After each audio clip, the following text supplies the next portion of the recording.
갈라디아서 5장 1절에서 4절입니다. 자, 제가 읽어드리겠습니다.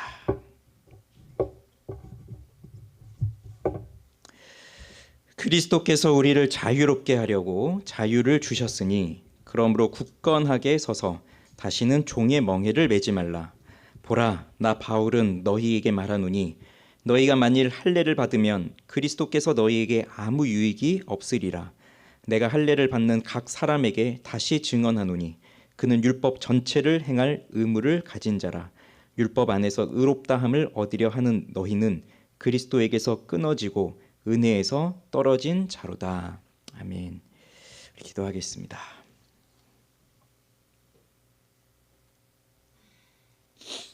하나님 아버지 감사합니다. 오늘 이 수요일 저녁에 또 주님의 은혜를 갈망하면서 주님의 은혜를 사모하면서 또 오늘 이 자리에 나와왔습니다.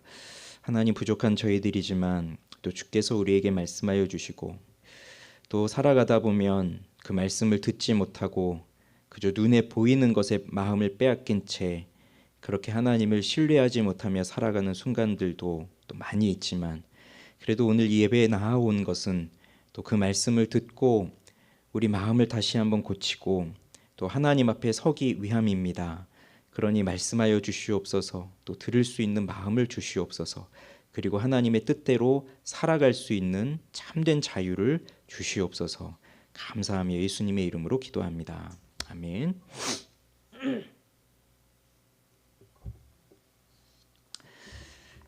자, 오늘 읽은 이 본문 중에 1절 말씀은 갈라디아서 후반부인 5장과 6장의 요약이기도 해요.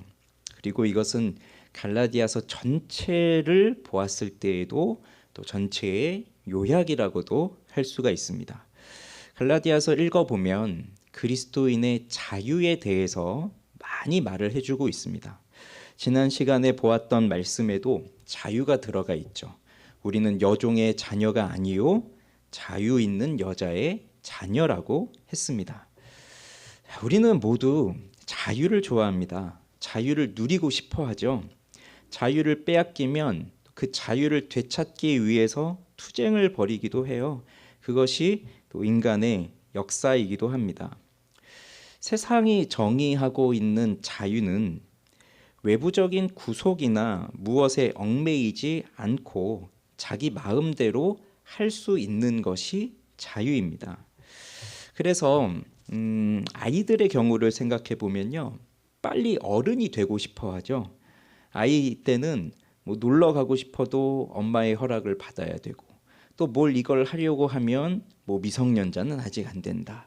그런데 그 아이들의 시각에서 어른을 봤을 때는 그냥 자기 마음대로 다 마음껏 할 수 있는 것 같아요. 그러한 자유를 누리는 거죠. 그러한 자유를 상상하는 거죠. 그리고 또 내일 수능을 보잖아요. 그러면 지금 그 내일 수능을 보기 위해서 준비하고 있는 수험생들의 마음은 어떨까요? 내일 딱 수능이 끝나면 자유를 누릴 것이다. 그 기대하는 마음이 또 있지 않겠어요? 그래서 아직은 미성년자이지만 20세가 되면 그 1월 1일에 자유롭게 만나서 자유롭게 술도 마시고 자유롭게 놀기도 하고, 그런 시간을, 그런 통제를 받지 않는 그런 행위를, 꿈을 꾸는 거죠. 사람들은 저마다 자유를 누리고 싶어 합니다. 그런데 도대체 자유가 무엇이길래 그런 자유에 대한 꿈을 꾸고 있는 것일까요? 오늘 말씀 1절을 보면 같이 읽어보겠습니다. 1절 시작. 그리스도께서 우리를 자유롭게 하려고 자유를 주셨으니 그러므로 굳건하게 서서 다시는 종의 멍에를 매지 말라. 자, 이 본문을 번역해 보면 이래요. 그리스도께서 그 자유를 위해 우리를 자유롭게 하셨습니다. 그러므로 여러분은 굳건하게 서서 다시는 종의 멍에를 매지 마십시오. 이렇게 이제 볼 수 있어요. 자유를 위해서, 그 자유를 위해서 자유를 주셨다. 그러니까 자유롭게 하려고 자유를 주셨다. 이렇게 말합니다. 우리 인간은 자유를 상실했습니다. 언제 상실했죠? 아담과 하와가 선악과를 따먹을 때 자유를 상실했습니다. 충분히 자유가 주어져 있는 상태였어요. 그렇지만 이들은 더욱더 큰 자유를 갈망했습니다. 하나님이 가지고 계신 자유와 피조물로서 누리는 자유는 엄연히 다르죠. 하나님은 그 무엇에 의해서도 얽매이시거나 얽매이지 않으시고요. 그 무엇에 의해서 간섭을 받으실 수 없고요. 또 하나님이 하고자 하시는 의지가 있는데 그것이 무엇에 의해서 가로막히거나 그러지 않습니다. 하나님의 뜻이 있는데 누군가가 끼어들어와서 하나님의 뜻을 재교육을 시킨다거나 그러지 않습니다. 하나님은 그 본질로서 자유를 누리시는 그러한 분이 하나님이세요. 그런데 피조물인 이 아담과 하와는 그 하나님이 가지고 계시는 자유에 대해서, 그리고 자신들이 피조물인 존재로서 누리는 자유에 대해서 왜곡함을 갖게 되었습니다. 뱀이 와서 그 선악과 문제를 얘기하다가 너희가 결코 죽지 아니하리라 라고 하는 그 말씀, 그 말, 너희가 그것을 먹는 날에는 너희 눈이 밝아져서 하나님과 같이 되어 선악을 알 줄 하나님이 아심이다, 이렇게 말했을 때 하나님이 먹지 말라고 금하신 그 열매를 먹으면 하나님처럼 되어서 하나님으로서 누리게 될 그 자유, 하나님으로서 누리고 있는 그 자유를 자신들도 누릴 수 있을 것이라고 하는 그 야심, 교만, 그것이 그들의 마음속에 들어왔어요.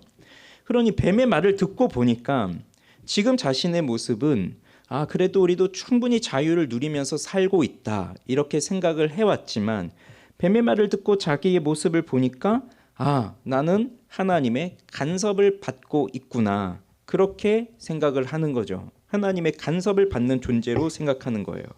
그래서 하나님과 같이 되고자 하는 야심과 교만으로 선악과를 따먹었습니다. 그것이 자유라고 생각했습니다.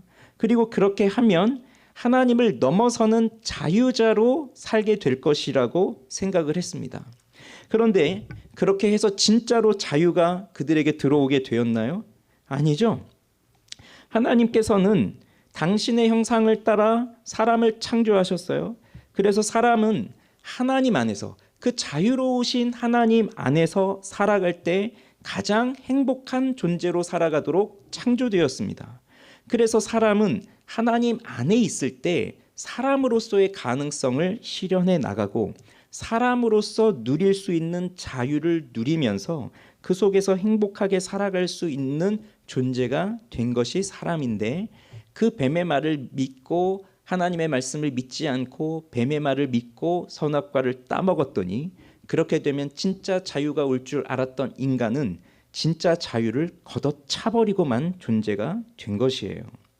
그래서 그 결과로 주어진 지금 인간들이 살아가고 있는 삶 속에서 우리들이 생각하는 자유는, 그 자유의 핵심을 말해보라고 한다면 간섭하지 말라입니다. 간섭하지 말라.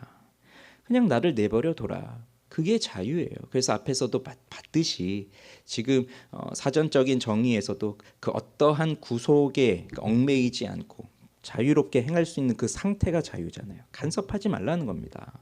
청교도들이 신앙의 자유를 찾아서 신대륙으로 건너갔습니다.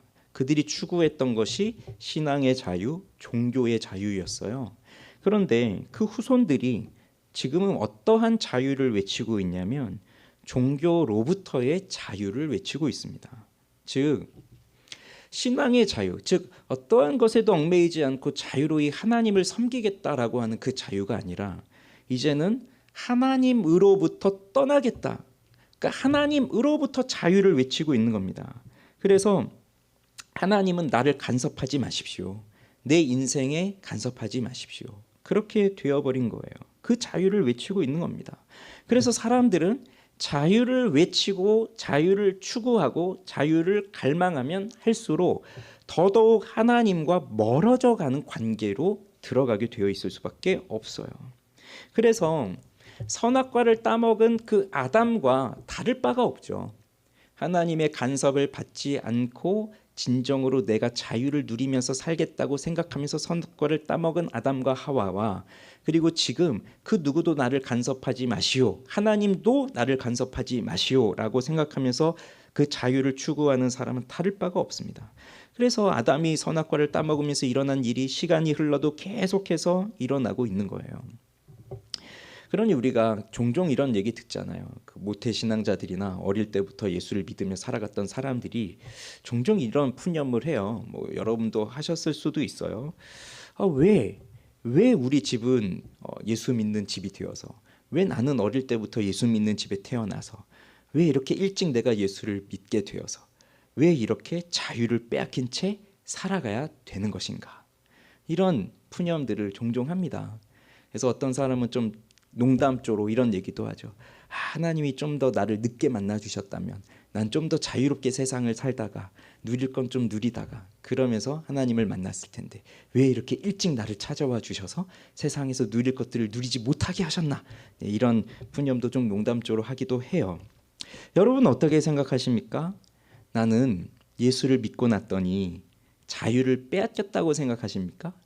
내가 예수를 믿고 났더니 자유를 잃어버렸다고 생각하십니까? 자, 이 질문은 또 우리에게 되게 중요한 질문이에요. 이 자유가 무엇인가? 예수를 믿는 것이 무엇인가? 그리스도와 나는 어떠한 관계에 있는가? 그 굉장히 중요한 잣대가 되는 거거든요. 많은 사람들이 그런 생각을 하는 거예요. 하나님으로부터의 자유를 하나님으로부터 자유를 찾는다, 종교로부터 자유를 찾는다라고 하는 것이 내가 예수를 믿었더니 이 기독교라고 하는 종교 속에 들어와서 뭔가 이렇게 딱 틀에 짜여 있는 그 하나님이 정하신 그 법 속에서 살아가야 된다고 생각하는 거죠. 그러니 예수를 믿기 전에는 뭐 예수 안 믿는 사람들을 보면 일요일에도 뭐 자기 마음대로 다 살고 또 뭐 마음대로 술 마시고 원하는 거 하고 뭐 즐길 거 다 즐기고 그렇게 사는데, 그런데 예수를 딱 믿게 되니까 뭐 그럴 수도 없고 이렇게 할 수도 없고 그러면서 사는 거죠. 죄를 지을 수도 없고. 근데 뭐 결국 죄를 안 짓는 게 아니라 죄를 다 짓지만, 그런데 마음속에 양심의 갈등이 있는 거잖아요. 근데 거듭나지 않은 사람들은 이러한 일들을 행하여도 뭐 내적인 갈등이 없죠. 그냥 자기가 원하는 대로 하니까.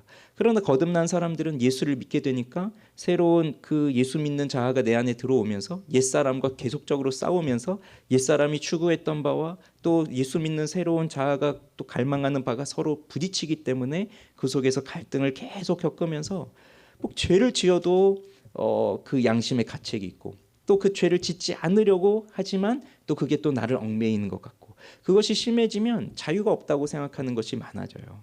그래서요, 잘 생각해 보시면 내가 은혜 가운데 있을 때는 자유로워요. 은혜 가운데 있을 땐 자유로워요. 왜 그렇습니까? 내가 은혜 가운데 있을 땐 내가 하고 싶은 일이 하나님의 뜻을 행하는 일이거든요. 그러니 그것을 자유롭게 행할 수 있기 때문에 너무 자유로워요. 그런데 내가 예수 믿는 것으로 인해서 자유를 빼앗긴 것 같다, 자유를 잃어버린 것 같다, 그런 마음이 드는 거는 내가 은혜가 떨어졌다는 겁니다. 은혜가 떨어졌을 때는 하나님의 뜻대로 살아가는 걸 기뻐하기보다 내 뜻대로 하고 싶을 때가 더 많기 때문에, 그런데 내 뜻대로 사는 것은 또 하나님의 뜻대로 사는 것과 어긋나는 것들이 많다 보니 그 속에서 얽매인다는 느낌을 받는 거죠. 왜 이렇게 되는 것일까요? 왜 이렇게 간섭하지 마십시오. 내 마음대로 살겠습니다. 내 뜻대로 살겠습니다. 이렇게 이게 나오는 이유가 뭐겠어요? 내 주관이 앞서는 겁니다. 나의 주관이 앞서는 거예요. 내가 존재하기 이전에 이미 하나님은 존재하고 계셨고, 내가 나기 전에도 이미 하나님의 말씀은 있었고 하나님의 뜻은 있었습니다.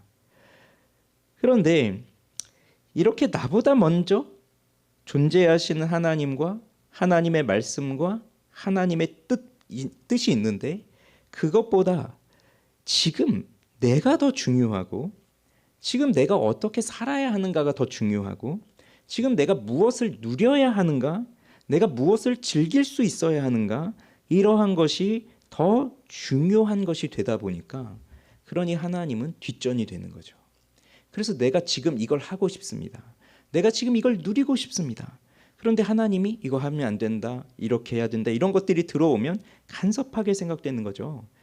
그러다 보면 믿음이라고 하는 것도 내가 주관적으로 생각하고 판단하는 것이 되어버려요. 하나님이 주시는 믿음, 이 구원을 얻는 믿음은 내 주관적으로 생각하고 판단하는 믿음이 아니라 이미 하나님의 말씀이 있고 하나님의 뜻이 있고 하나님의 구원의 계획이 있고 하나님께서 이루어 가시는 구속의 방법이 있는데 그걸 그대로 믿음으로 받아들이는 거잖아요. 내가 판단하고 내가 이 방법보다 이 방법이 더 좋습니다. 이렇게 제시하고 난 이렇게 하는 게 맞다고 생각합니다. 라고 생각하면서 그걸 따라 믿는 게 아니라 하나님이 정하신 구속자와 구속의 방법과 구속의 대상, 그래서 그 예수 그리스도를 믿는 믿음, 그것이 하나님께서 우리 가운데 그 믿음을 주실 때 우린 그 믿음으로 사는 것인데, 오늘날의 사람들, 이렇게 정말 자유를 찾고자 하는 사람들, 종교로부터 자유를 누리고자 하는 사람들은 믿음도 자기 주관대로 해석한다는 거죠. 자기가 원하는 방식으로 믿음을 해석하고 자기 생각대로 믿는다는 얘기입니다. 그래서 우리는 하나님의 말씀, 그 말씀을 받고 그 말씀을 듣고 그 말씀에 순종하도록 지음을 받았지만 내가 주관적이 되어서 그 말씀을 판단하고 내가 생각하기에 좋으면 받아들이고 싫으면 받지를 않고 그렇게 판단하는 그 자리에 서는 것, 그걸 자유라고 생각하는 거죠, 사람들이. 그런데 아무리 그렇게 해보십시오. 아무리 내가 그렇게 내 하나님의 말씀을 내 뜻대로 판단하고 내 주관으로 해석하고 그렇게 해서 내가 원하는 것들만, 좋은 것들만 다 받아들여서 그렇게 살아보십시오. 그런다고 해서 진짜 자유가 우리에게 주어질 수 있을까요? 그렇게 살아간다고 해서 완벽한 자유가 우리에게 주어질 수 있을까요? 그럴 수 없습니다. 완벽한 자유가 없습니다. 그렇게 해보아도. 왜냐하면 피조물은 하나님을 떠나는 동시에 결국 스스로 자기가 완벽한 독립적 주체가 되는 것이 아니라 또 다른 권세 아래 놓이게 되는데, 바로 마귀의 권세 아래 놓인다는 거죠. 그리고 죄의 지배 아래 놓인다는 것이죠. 그게 인간이 가지고 있는 커다란 착각이에요. 하나님을 떠나면 내가 주관적인 존재가 되어서 내 스스로 아무의 간섭도 받지 않으면서 자유롭게 살 수 있을 것이라고 생각하지만, 그래서 그 길을 가기 시작하면 또 다른 존재가 나를 얽매이기 시작하는데 그것이 바로 마귀의 권세이고 죄의 지배에 놓이는 거예요. 그래서 에베소서 2장 1절과 2절은 그는 허물과 죄로 죽었던 너희를 살리셨도다. 허물과 죄로 죽었다는 거죠. 그때의 너희는 그 가운데에서 행하여 이 세상 풍조를 따르고 공중의 권세 잡은 자를 따랐으니 곧 지금 불순종의 아들들 가운데 역사하는 영이라. 하나님을 떠나면 내가 왕이 되어서, 내가 신이 되어서 내가 원하는 것을 마음껏 하며 살아갈 수 있는 존재가 아니라 결국 이 세상의 풍조를 따르고 공중의 권세 잡은 자를 따르면 살아가는 불순종의 아들이 될 수밖에 없다는 겁니다. 죄는 우리 속에서 역사를 하고 있어요. 그런데 그 죄는 우리를 속입니다. 어떤 식으로 속입니까? 이것을 하면 너는 행복할 것이야. 이것을 하면 너는 매우 기쁠 것이야. 자, 그런 식으로 우리에게 다가와서 유혹하고 우리를 속입니다. 그래서 너가 이것을 행하면 너는 진짜 자유를 누릴 수 있을 거야. 그래서 그 죄에 속아 넘어가죠. 그러면 내가 자유를 누릴 거라고 생각했지만, 그런데 그렇게 죄의 길에 한번 발을 들이밀고 나면, 그렇게 디딛고 나면 벗어날 수 없는 강압이 우리를 누르기 시작해요. 그래서 처음에는 그 죄가 좋아서 시작했지만 이제는 그 죄에서 벗어날 수 없는 존재가 되어버리는 거예요. 그런데 그걸 계속 해보십시오. 그러다 보면 사람은 여기서 벗어나고 싶다는 생각이 들어요. 내가 자유를 갈망했기 때문에, 그래서 하나님으로부터 간섭을 받지 않으면서 진짜 자유를 누려보고 싶었는데, 그런데 이제는 죄가 들어와서 죄가 나를 얽매이기 시작하는 거예요. 그러면 또 다른 자유를 갈망하는 사람은 이 죄에서부터 자유함을 누리고 싶죠. 그래서 내가 이 죄에 얽매이지 않고 내가 원하는 바를 따라 또 행하고 싶지만 그렇게 해보려고 해도 성공할 수가 없어요. 그것에서 벗어나려고 노력을 하면 노력할수록 나는 더더욱 실패를 경험할 뿐이에요. 그렇게 죄는 나를 얽어매고 있는 거죠. 마귀는 나를 그렇게 꽉 붙들고 있는 거예요. 붙잡고 있는 거예요. 벗어날 수가 없어요. 그래서 처음은 어떻게 된 겁니까? 하나님으로부터 벗어나고 싶었어요. 하나님에게서 간섭을 받고 싶지 않았어요. 그래서 하나님으로부터 벗어나서 내가 하나님보다 더 높은 신이 되어서, 하나님보다 더 높은 존재가 되어서, 그래서 정말 자유를 누려보고 싶었지만 결국은 나 혼자서는 아무것도 할 수 없는 비참한 존재가 되어버리고 외로이 홀로 있는 고독한 존재가 되어버린 채 마귀의 권세, 죄의 권세 아래 놓여 사는 그러한 종노릇하는 존재가 되어버린 것이 하나님을 떠난 인간의 모습인 겁니다. 그러니 이러한 인간에게 무엇이 필요하겠어요? 자유가 필요한 거죠. 그런데 그 자유를 누가 주신다는 겁니까? 오늘 말씀에 의하면 그리스도께서 그 자유를 위하여 자유를 주셨다는 겁니다. 우리가 정말로 원하고 있는 그 참 자유, 그걸 그리스도께서 주셨다는 거예요. 그래서 우리가 누리는 자유는 그리스도 안에서 자유입니다. 그리스도를 벗어나서, 하나님으로부터 벗어나서 자유를 누리는 것이 아니라 그리스도 안에서 누리는 자유예요. 그래서 진짜 자유는 간섭하지 마세요가 아닙니다. 그리스도 안에서 누리는 자유입니다. 이게 마치 한정적인 것으로 느껴지죠. 왜? 그리스도 안에라고 했으니까. 그리스도 밖으로 벗어나고 싶은데 그리스도 아니라고 했으니까 뭔가 또 간섭이 있는 것 같죠. 그런데 그래서 그 그리스도 밖으로 자꾸 벗어나려고 하는 것이 그게 죄인의 습성이에요. 그러나 물고기가 아무리 자유를 갈망한다 하여서 물을 벗어나서 땅으로 가서 살고 싶다라고 해서 땅으로 가면 그게 자유입니까? 그건 죽음이죠. 우리 하나님의 형상대로 창조함을 받은 피조물인 인간은 그리스도 안에 있을 때 자유를 누리는 것이지, 그리스도 밖으로 나가려고 하면 물고기가 땅으로 가서 무태 가서 살려고 하다 죽는 것처럼 결국 그건 자유가 아니라 죽음이요, 상실이요, 실패라는 거예요. 우리는 그리스도를 벗어나면 죽는 겁니다.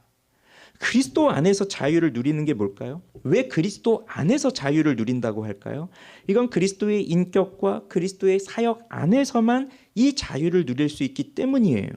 우리를 얽매이고 있는 이 마귀의 권세와 이 죄의 지배에서 벗어날 수 있는 유일한 길이 바로 그리스도 예수 안에 있기 때문입니다. 예수님께서 우리를 위해 십자가에서 죽으셨어요. 우리가 받아야 할 그 죄의 형벌을 예수 그리스도께서 대신 받으셨습니다. 그리고 사망의 권세를 이기시고 부활하셨습니다. 모든 죄의 권세를 이기셨어요. 우리는 결코 이길 수 없는 죄의 권세를 예수 그리스도가 이기셨어요.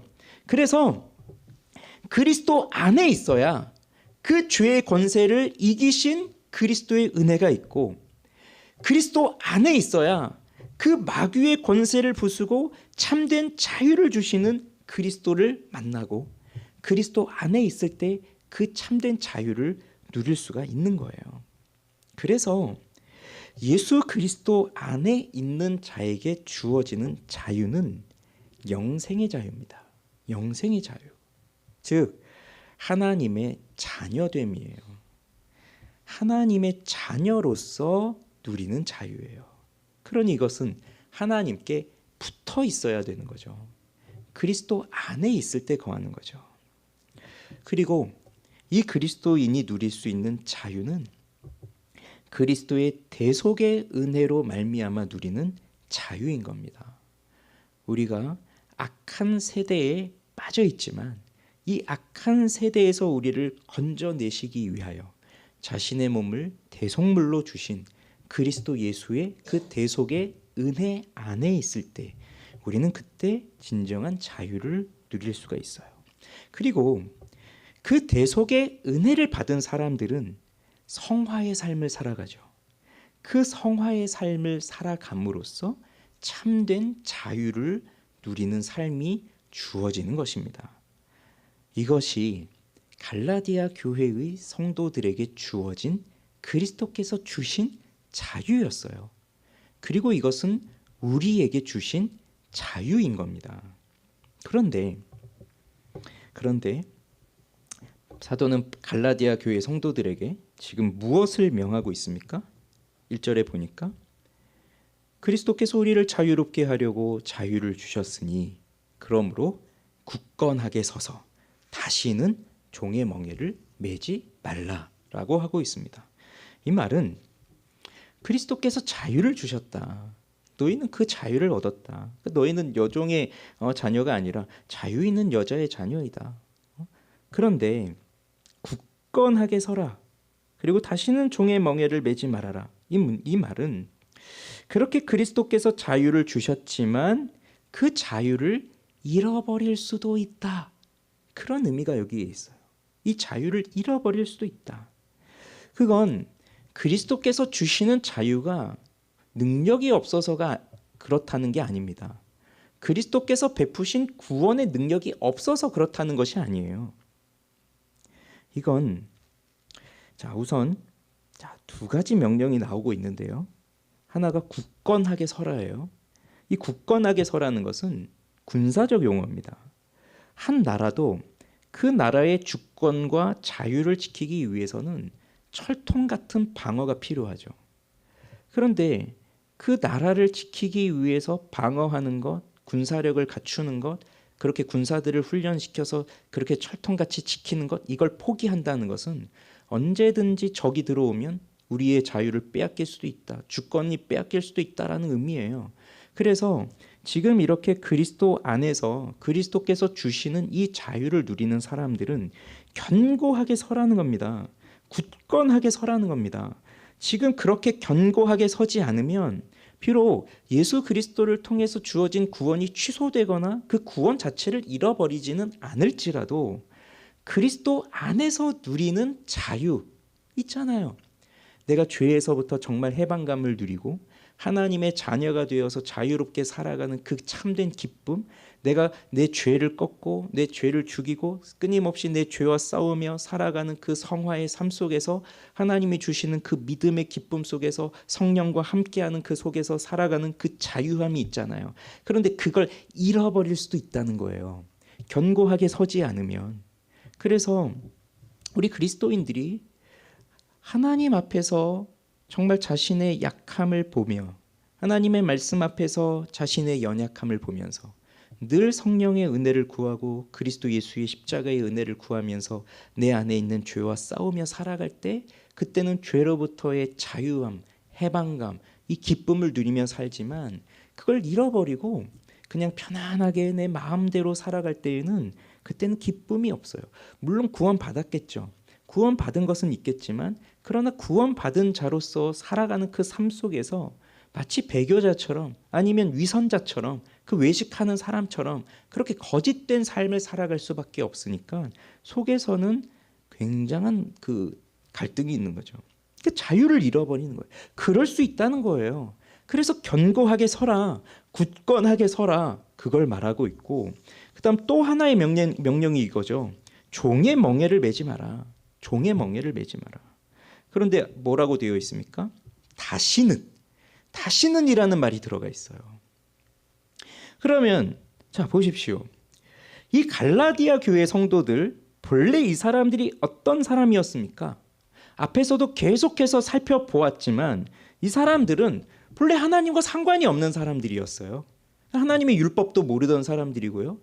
그런데 이 사람들은 그들이 살아가는 문화와 그들이 살아가는 나라와 민족 속에서 여러 가지 신들을 섬기면서 살던 사람들입니다. 즉 이방 종교, 이교도 그 이방 신들을 섬기면서 살아가던 그 사람들이에요. 그러니 그들도 그 예전에 본래의 모습은 종으로 살아가던 모습이었는데 그때는 이방 신을 섬기면서 살아가는 종이었다는 거죠. 그런데 그리스도 예수를 만나게 되었어요. 그래서 그들에게 자유가 주어졌어요. 그런데 이들이 굳건하게 서지 못하면 그들은 다시 종의 멍에를 매는 사람들이 되는 것인데 그때 이들이 매게 되는 종의 멍에는 뭐냐면 다시 예수 그리스도를 배교하고 예전에 믿었던 그 이방 신들로 돌아간다는 말이 아니라 이들이 그 종노릇하게 되는 그 멍에는 뭐냐면 하나님의 율법을 지키는 거예요. 이상하지 않습니까? 차라리 예수를 아예 떠나고 하나님을 부정하고 예전에 섬기던 신으로 돌아가 버리는 배교자가 되는 것, 그거라면 어느 정도 이해는 되겠어요. 그 종의 멍에를 매는 것이 다시 옛날로 돌아갔으니까.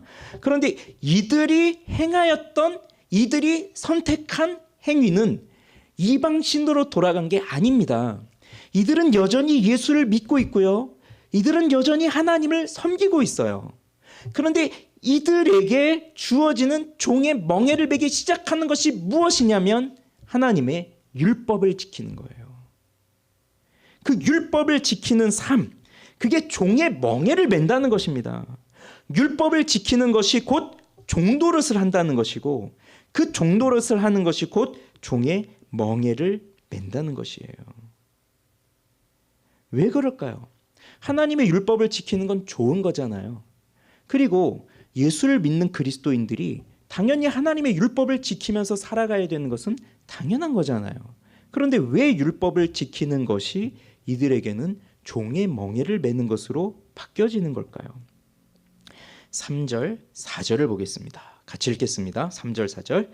내가 할례를 받는 각 사람에게 다시 증언하노니 그는 율법 전체를 행할 의무를 가진 자라. 율법 안에서 의롭다함을 얻으려 하는 너희는 그리스도에게서 끊어지고 은혜에서 떨어진 자로다. 자, 계속 매주 반복해서 말하고 있습니다. 지금 이 갈라디아 교회에 거짓 교사들이 들어왔어요. 유대주의자들이 들어왔어요. 그래서 너희가 예수를 믿게 되었냐? 너희가 하나님의 자녀가 되고 싶냐? 그러면 그것만으로는 안 된다. 너희는 구약 성경에 나와 있는 율법을 지켜야 된다. 그 율법을 지키기 위해서 먼저 해야 될 것, 즉 할례를 받아야 된다. 할례를 받아야 아브라함의 자손인 것이다. 그러니 할례를 받아라. 자, 이 가르침이 들어오기 시작했습니다. 그러니 이들이 예수를 믿고 있던 이 사람들이 그들이 전하여주는 그 가르침을 듣고, 우리가 하나님의 자녀가 되어 살아가려면, 그렇지, 당연히 하나님의 말씀을 지켜야지, 하나님이 주신 법을 지켜야지, 그러면서 할례를 받는 자리로 가기 시작한 거예요. 그런데 할례를 받는 것이 왜 다시 종노릇 하는 것으로 돌아가는 것이냐? 자, 할례를 받는다는 것은요, 할례 받는 행위 그 하나에서 멈춘다는 것이 아닙니다. 차라리 너가 정말 하나님의 자녀가 되고 싶니? 그러면 할례만 받으면 돼. 할례 이거 하나만 받으면 돼. 그러면 할례 하나 받으면 되잖아요. 그게 매우 아프고 고통스러운 일이지만 잠깐 참고 받으면 되잖아요. 그걸 받고 내가 영원토록 하나님의 자녀가 되어서 천국에 가서 누리게 될 자유를 생각한다면 그 잠시의 고통 정도는 내가 얼마든지 할 수 있잖아요. 그런데 할례 하나만이 아니에요. 할례를 받게 되면 그러면 그것으로 시작해서 율법 전체를 다 지켜야 된다는 겁니다. 율법 전체를. 율법을 세보셨어요? 학자들에 의하면 625개인가 725개인가 엄청나게 많은 그 율법의 숫자들이 있죠. 그럼 그걸 어떻게 또 지켜야 되느냐는 또 사람들마다 전통에 따라서 또 해석에 따라서 다르죠. 그걸 어떻게 지켜야 되느냐. 왜냐하면 성경에는 그렇게 자세하게 나와 있지는 않으니까요. 그러면 그걸 다 지킬 수 있겠어요? 시작은 그래요. 내가 하나님의 자녀가 되려면 그래, 할례를 받아야 되겠구나 하고 시작을 했지만, 그런데 그걸 시작으로 해서 율법 전체를 다 지켜야 된다는 겁니다. 율법 전체를.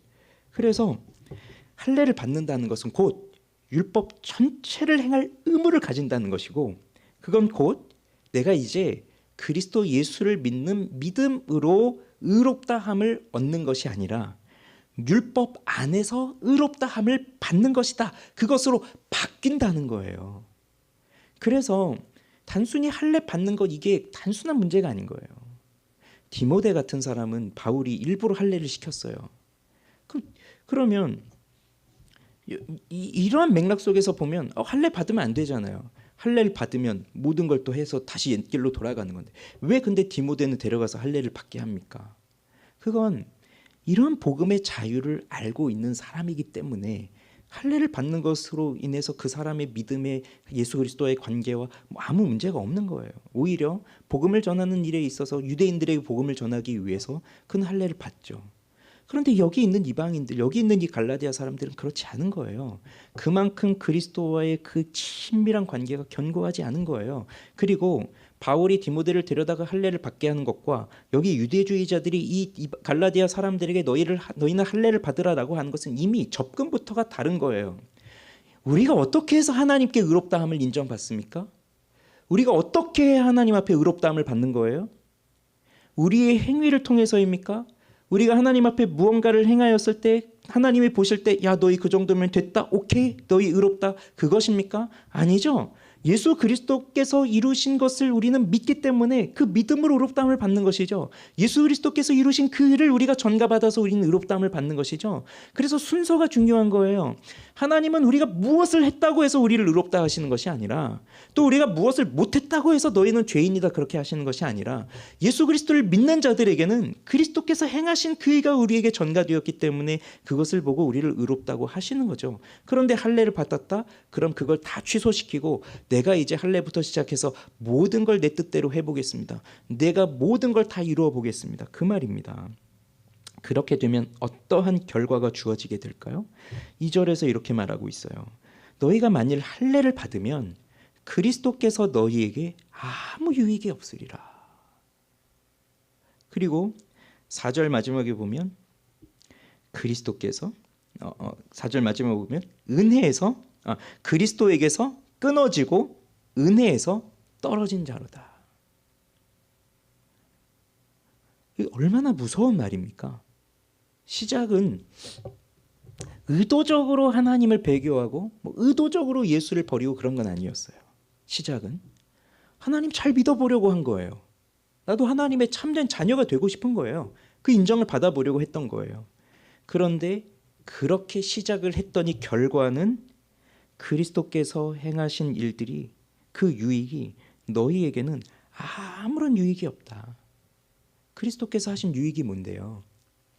이 땅에 오셔서 우리가 이길 수 없는 그 죄의 권세를, 우리가 또 해낼 수 없는 그 율법의 순종을 예수 그리스도께서는 아기로 오셔서 이 땅에서 살아가시는 내내 그 율법 아래에 놓여서 그 모든 율법에 순종하면서 살아가셨고, 그리고 죄인들이 받아야 할 그 모든 죄의 형벌을 십자가에서 받으시면서 그 십자가에서 죽으심으로 그 죄인들이 받아야 할 죄값을 다 치르셨고, 그리고 하나님께서 그를 다시 살리심으로써 의롭다 하심을 인정해 주신, 그래서 그 예수를 믿는 자들에게 주어지는 이 죄의 용서와 의의 전가와 하나님의 자녀됨이라고 하는 그 참 자유라고 하는 이 유익이 이제는 다 상관이 없다는 거예요. 왜요? 나는 그리스도께서 하신 그 일을 믿음으로써, 그리스도가 하신 그 일을 내가 받아들임으로써 내가 의롭다함을 받는 것을 택한 것이 아니라, 이제 내가 할례부터 시작하여서 하나님이 명하신 이 모든 율법들을 내가 스스로 지킴으로써 인정을 받겠다 하는 것으로 돌아갔기 때문에 그리스도가 하신 일이 다 유익이 없는 일이에요. 그리고 만약 이것이 성공한다면 그러면 그리스도께서는 헛되이 죽으신 거죠. 아니, 사람의 힘으로도 다 할 수 있는데 왜 예수님이 죽으셔야 했겠습니까? 헛되이 죽으신 것이죠. 그러니 그리스도가 하신 일은 너와 아무 상관이 없다. 그리고 그리스도에게서 끊어진다. 그리스도 안에 자유가 있다고 했잖아요. 그런데 그리스도에게서 끊어져요. 그리스도 밖으로 떨어지는 거죠. 그리스도와 상관이 없는 사람이에요. 그건 곧 은혜에서 떨어지는 겁니다. 하나님의 은혜에서 떨어져요. 얼마나 무서운 것입니까? 시작은 하나님 잘 섬겨보려고 했던 것이지만 결과는 이렇게 하나님에게서 멀어지고 그리스도는 우리와 상관없고 은혜에서 떨어지는 사람이 되고 만다는 거예요. 그러면 마지막으로 이게 지금 우리에게는 어렵게 느껴지는 이유가 뭐냐면, 우리는 자 오늘도 보십시오. 자, 오늘 이 말씀을 쭉 읽었는데 너희가 만일 할례를 받으면 그리스도께서 너희에게 아무 유익이 없으리라라고 이렇게 말씀하고 있는데, 지금 우리들은 할례 문제로 고민하고 있는 사람들이 아니잖아요. 그리고 여기 있는 우리들이 나는 이제 예수를 다 배제하고 모든 것을 율법을 다 지킴으로써 그렇게 여기 나와 있는 이 율법을 다 지켜야 내가 의롭다 함을 받는다, 이렇게 생각하는 사람들도 사실 아니거든요. 우리는 사실 율법이 지금 실제적으로 우리에게 막 다가오고 율법 때문에 우리가 막 괴롭고 이걸 지키기 위해서 막 몸부림을 치고 그런 삶을 우리가 살아가고 있나요? 그렇진 않잖아요. 그러니 이 할례라고 하는 문제도 정말 우리와 상관없는 문제인 것 같고, 여기 나오는 이 율법이라고 하는 것도 우리하고는 상관이 없는 문제라고 여겨져요. 그래서 이런 이 할례 문제를 놓고 적용을 해볼 때 참 쉽진 않아요. 그런데 이걸 생각해 봅시다. 율법은 좋은 거죠. 하나님이 우리에게 주신 말씀이고, 그 율법을 들여다보면 하나님의 뜻이 계시되어 있고 하나님이 어떠한 분이신지가 계시되어 있어요. 그리고 예수를 믿는 자들에게 이 하나님의 율법은 이제 그리스도인으로서 어떻게 살아가야 하는 것이 올바른 사람의 삶의 규범이구나 하는 것을 깨닫게 해주니 분명 율법은 좋은 것이죠. 그래서 우리는 예수를 믿는 신자들이라 할지라도 율법 자체를 완전히 없애버리고 율법은 이제 더 이상 필요가 없다라고 하는 그런 율법 폐기주의로 돌아가지는 않죠. 그런데 또 하나 우리에게 주어지는 문제가 뭐가 있냐면, 언제든지 우리는 율법주의적으로 살아갈 수 있다는 거예요. 율법주의적으로. 그럼 율법주의가 뭘까요? 이것도 설명하기는 굉장히 어려운 부분도 있지만, 그런데 율법주의 하면 딱 먼저 떠오르는 건 그걸 거예요. 그래, 내가 선한 일을 함으로써 내 행위로써 구원을 얻으려고 하는 것, 이게 율법주의, 이렇게 생각이 될 거예요. 그런데 이 율법주의는 율법이 복음 속으로 몰래 침투해 들어와서 생긴 거예요. 보십시오. 예수를 믿는 복음이 들어왔죠. 그런데 그 복음 속에 이 유대주의자들이 들어와서 할례를 받으라고 하는 그 율법을 몰래 그 속에 집어넣어 버렸어요. 그랬더니 예수를 믿어야만 구원받는다라고 하는 그 복음이 싹 사라지고 할례를 받고 율법을 지켜야 되겠구나라고 하는 것이 싹 드러나는 거예요. 그렇게 해서 몰래 들어왔는데 이게 언제부터 시작이 됐냐면 에덴에서부터 시작이 된 거예요. 에덴에서 뱀이 아담과 하와에게 접근했을 때, 그래서 하와에게 뭐라고 말합니까? 뱀이 정말 여기 이 동산에 있는 모든 나무의 열매를 먹지 말라고 하시느냐, 그렇게 질문을 하죠. 그건 하와로 하여금 하나님이 굉장히 사람을 사랑하지 않고 아주 편협하고 매우 이기적인 분이구나, 그러한 인식을 심어주기 위해서 그런 질문을 던진 거예요. 그래서 하나님의 말씀과 그 말씀의 권위와 그리고 그 말씀 자체를 주신 그 하나님에 대하여 왜곡하게 만들도록 그렇게 접근을 한 거죠. 즉 쉬운 말로 하면, 이 동산에 있는 모든 나무의 열매를 먹지 말라고 하셨니? 라고 하는 그 질문 속에는, 야, 하나님이 너희를 사랑한다고 하시면서 아무것도 주지 말라고 하시면서 그냥 이거 먹으면 죽어? 이런 명령을 주시고 순종하라고 그렇게 하시는 거야? 그런 하나님이 무슨 사랑의 하나님이니? 이런 말을 준 거예요. 그래서 그 뱀의 말은 결국 하와로 하여금 눈으로 세상을 보게 만든 겁니다. 귀로 하나님의 말씀을 듣고 그러면서 세상을 이해하게 한 것이 아니라 눈으로 세상을 보게 만든 거예요. 그래서 하나님이 모든 동산에 있는 모든 나무의 열매를 먹지 말라고 하신 것이 아니잖아요. 다 먹으라고 하셨어요. 그리고 먹지 말라고 한 건 딱 하나였죠. 그런데 이렇게 접근을 하니까 하나님이 주신, 누리라고 주신 그 수많은 것들은 보이지 않고 하지 말라라고 하는 것, 그거 하나만 딱 보이게 되는 거예요. 그거 하나만 딱 보이니까 하나님이 주신 다른 모든 것도 보이지 않으면서 하나님의 성품이 왜곡되는 거예요, 사람 속에서.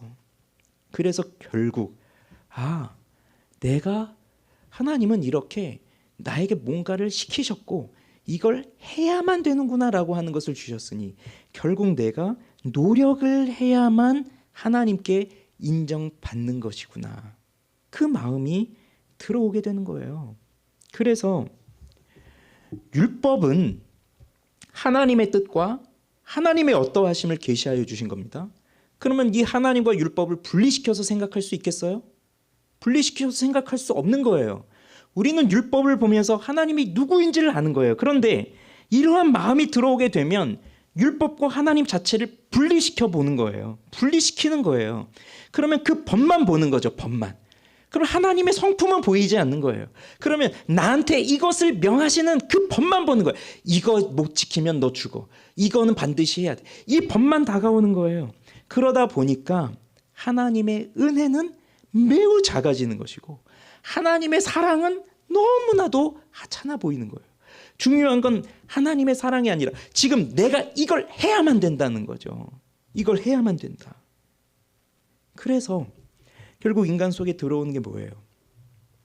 하나님이 우리에게 은혜를 주셔서 우리를 구원하여 주시는 것이 크게 오는 게 아니라 내가 이걸 못 지켰을 때 나에게 주어지는 벌은 무엇일까? 그럼 나는 하나님께 인정받으려면 난 이것을 지켜야만 하는구나. 그게 꽉 차게 되는 거예요. 그래서 우리는 이 믿음으로 의롭다함을 받는다라고 하는 것이 너무 어렵게 다가오고 차라리 넌 이걸 해라. 이걸 해라라고 명확하게 명시되어 있는 걸 하는 게 오히려 더 쉬운 거예요.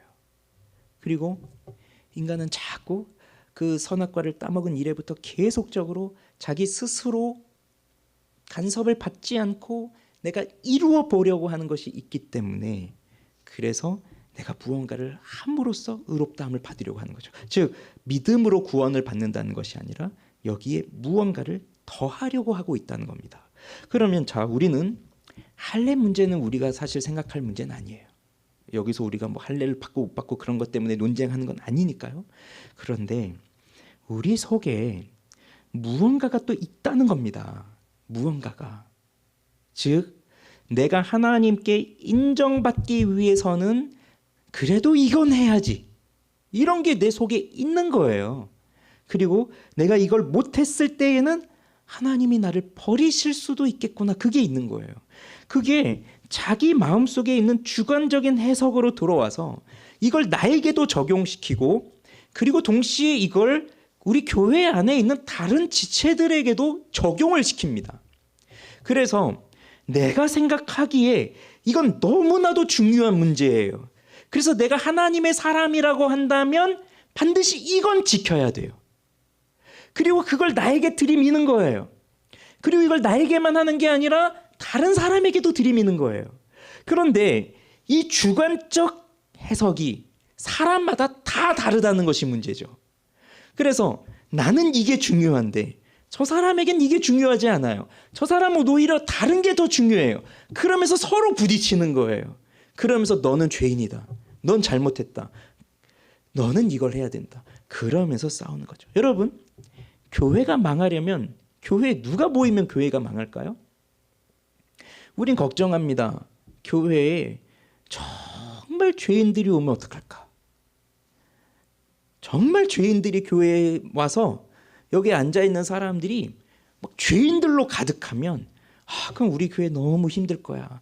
우리 교회는 정말 좋은 사람만 오면 좋겠는데 왜 이렇게 죄투성이인 사람들만 모일까? 그럼 우리 교회 금방 망해버릴 거야. 이런 생각으로 죄인들이 오는 것을 굉장히 염려하거든요. 그런데 교회는 원래 누가 오는 거예요? 죄인들이 오는 거거든요.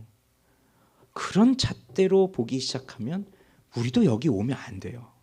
우리부터가, 나부터, 저부터, 목사인 저부터가 오면 안 돼요. 그럼 누가 오면 교회가 망할까요? 의인들이 오면 망하는 거예요. 의인들이.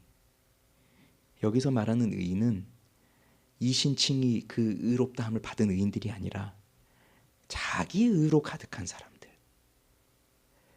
그래서 나는 이렇게 살고 있어. 근데 넌 왜 그렇게 못 사니?